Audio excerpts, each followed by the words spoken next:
नमस्कार साथियों, एक बार फिर से आपका हमारे YouTube चैनल पर स्वागत है। दोस्तों, आज हम आपके लिए वीडियो में लेके आए हैं कि एक क्वेरी थी कि मेरा बेटा है और मेरे बेटे के लिए मुझे 15 साल के लिए, कम से कम 15 साल के लिए मुझे अपने बेटे के लिए म्यूचुअल फंड में इन्वेस्टमेंट करना है। तो मुझे कितने म्यूचुअल फंड अपने बेटे के पोर्टफोलियो में रखने चाहिए। अब इस तरह की क्वेरी आप लोगों के मन के अंदर भी आती होगी। ये डिफरेंट केस होते हैं कि मुझे अपने बेटे की स्टडी के लिए पैसा बना के रखना है, या मुझे अपनी बेटी की एक शादी के लिए, बेटे की शादी के लिए, या मुझे अपने रिटायरमेंट की प्लानिंग करनी है। तो इस प्रकार से हमारे गोल, कई गोल होते हैं और हमारे गोल के अकॉर्डिंग ही हमारा पोर्टफोलियो डिजाइन होता है। तो ये एक केस हम डिस्कस कर लेते हैं। इस केस को डिस्कस करेंगे तो आपकी भी कई सारी कॉमन क्वेरीज होंगी जिनका आंसर आपको इस वीडियो के जरिए मिल जाएगा। और इसके अलावा भी आपके अगर कोई भी क्वेरी है तो आप हमें कमेंट करके पूछ भी सकते हैं। और सबसे पहले एक रिक्वेस्ट है आपसे कि इस वीडियो को लाइक कीजिएगा, शेयर कीजिएगा, चैनल पर नए तो चैनल को सब्सक्राइब कीजिएगा। दोस्तों, मेरा नाम है मिलिंद कुशवाहा और हम आज वीडियो के अंदर सीखने का प्रयास करेंगे कि हमारे म्यूचुअल फंड पोर्टफोलियो के अंदर अगर हमें अपने बेटे के भविष्य के, बेटे या बेटी के भविष्य के लिए अगर हमें एजुकेशन की व्यवस्था करनी है, कम से कम 15 साल के लिए, 10 साल के लिए पैसा डालना है, तो कितने म्यूचुअल फंड पोर्टफोलियो होने चाहिए। अक्सर कर जब ऐसे गोल हम डिसाइड करते हैं कि कोई भी गोल होता है आपका, तो आप सबसे बड़ी गलती क्या कर देते हैं कि आप में से बहुत सारे लोगों ने भी गलती कर रखी होगी और आप कमेंट करके बता सकते हैं कि आपने भी क्या गलती की है। ठीक है ना, ऐसा शर्मिंदगी की कोई बात नहीं है। हम क्या करते हैं, गलतियों से सीखते हैं। अगर वो गलती है, अगर हम सीख जाते हैं, आज ही सीख जाते हैं, तो अगले 10 से 15 साल के लिए जो गलती करते रहेंगे लगातार, वो गलती आज हमारी सॉल्व हो जाएगी या हम उसको सुधार सकते हैं।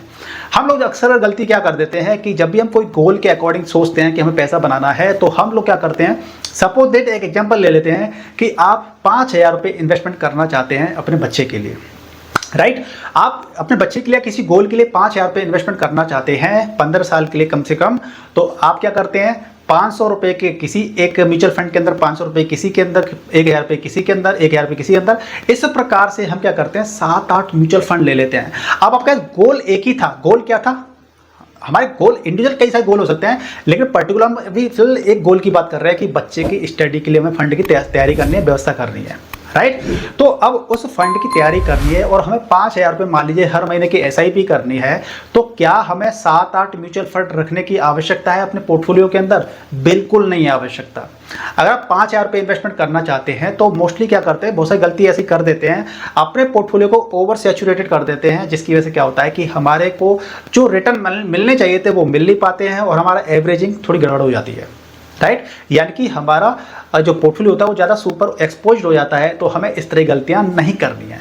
अब हमारे फंड के अंदर कितने म्यूचुअल फंड हो सकते हैं, जरा इसकी चर्चा कर लेते हैं। बेसिकली हमारा पास जो टाइम पीरियड की हम बात कर रहे हैं, हमारे पास कितना टाइम है, 15 साल का जैसे टाइम पीरियड है, यानी कि हमारे पास एक सफिशियंट टाइम पीरियड है। यानी कि यदि आप म्यूचुअल फंड में स्मॉल कैप कैटेगरी में जाते हैं, यानी कि हाई रिस्क की म्यूचुअल फंड के अंदर आप जाते हैं, तो उसके अंदर हम बोलते हैं, ज़्यादा सजेस्ट किया जाता है कि कम से कम 7 साल के लिए आप इसके अंदर इन्वेस्टमेंट कीजिए।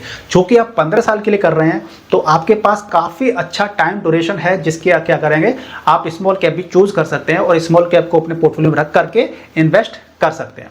अब इस चीज़ के अंदर भी एक चीज़ और आ जाती है, आपका टाइम ड्यूरेशन तो काफ़ी अच्छा है, लेकिन आपका रिस्क एबिलिटी कितनी है। कई सारे लोग ऐसे होते हैं कि एग्रेसिव इन्वेस्टर्स होते हैं कि नहीं, मुझे तो रिस्क लेना है और 15 साल के लिए पैसा डालना है, तो स्मॉल कैप को भी मैं बियर कर सकता हूँ, स्मॉल कैप के अंदर पैसा डालना है। कई सारे इन्वेस्टर ऐसे भी होते हैं कि भैया मेरा तो टाइम पीरियड 15 साल का भले ही है, लेकिन मेरे को 12% का रिटर्न मिल जाए कोई दिक्कत नहीं है, 12% मिल जाए सफिशिएंट है मेरे लिए, मुझे ज़्यादा रिस्क नहीं लेना है। तो ये चीज़ समझ गए ना, हर किसी के लिए एक ही म्यूचुअल फंड सूटेबल हो जरूरी नहीं होता है। हर किसी की रिक्वायरमेंट, रिस्क और गोल के अकॉर्डिंग अलग अलग म्यूचुअल फंड, हर किसी के अलग अलग पोर्टफोलियो के अंदर म्यूचुअल फंड हो सकते हैं।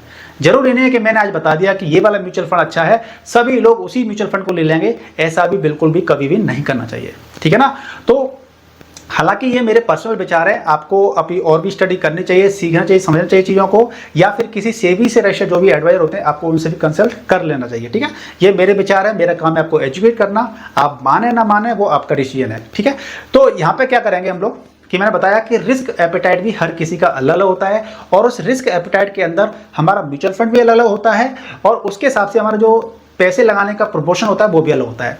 अब मान लीजिए 5000 रुपये हैं, आप रिस्क ले सकते हो, मॉडरेट रिस्क टेकर हो, 15 साल के लिए इन्वेस्टमेंट करना है, तो 5,000 रुपये आप लगा रहे हैं, तो आप एक म्यूचुअल फंड के अंदर ही पैसा लगा सकते हैं, जैसे कि स्मॉल कैप या मिड कैप के अंदर ही लगा सकते हैं, और आप रिस्क ज़्यादा नहीं चाहते हैं तो आप लार्ज कैप के अंदर भी लगा सकते हैं।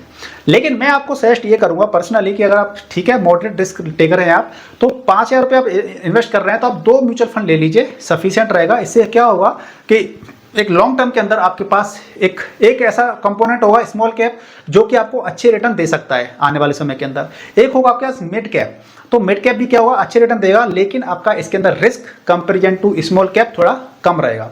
हालांकि दोनों ही आपके रिस्की कंपोनेंट रहेंगे, स्मॉल कैप और मिड कैप, लेकिन लॉन्ग टर्म के अंदर आपको एक अच्छा कॉर्पस मिलने की संभावना बनी रहेगी, क्योंकि एक आपका फास्ट रेस तेज दौड़ने वाला घोड़ा होगा, एक आपका मिड लेवल का दौड़ने वाला घोड़ा होगा। यानी कि जो तेज दौड़ेगा वहाँ पे रिस्क भी होगा लेकिन प्रॉफिट दे सकता है, और जो स्लो दौड़ेगा वहाँ पे क्या होगा, आपका स्टेबिलिटी रहेगी लेकिन आपको रिटर्न भी कम मिल सकते हैं।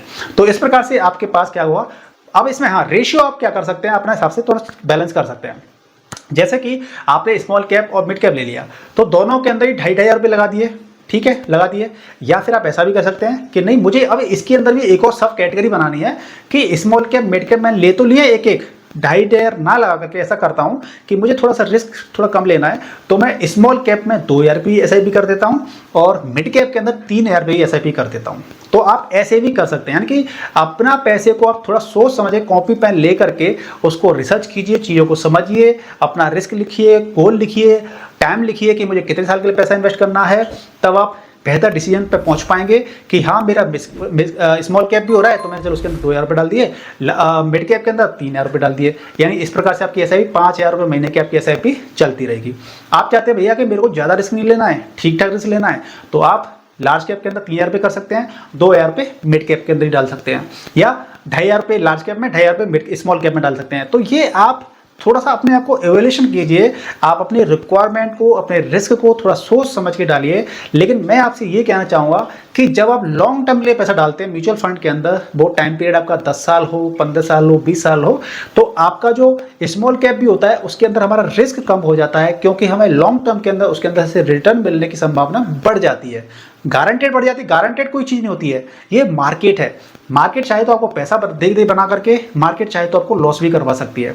तो सारी चीज़ें मार्केट के ऊपर होती है, कोई भी आपको गारंटेड रिटर्न की बात नहीं कह सकता है और करनी भी नहीं चाहिए, क्योंकि मार्केट डिपेंड होता है। देखिए FD में हम कह सकते हैं कि भाई FD में हमें 6.5% की रिटर्न मिल रही है या 6% की रिटर्न मिल रही है, इंटरेस्ट मिल रही है, तो हमें वो मिल जाएगी, क्यों, वहाँ पे गारंटेड रहती है एक तरह से।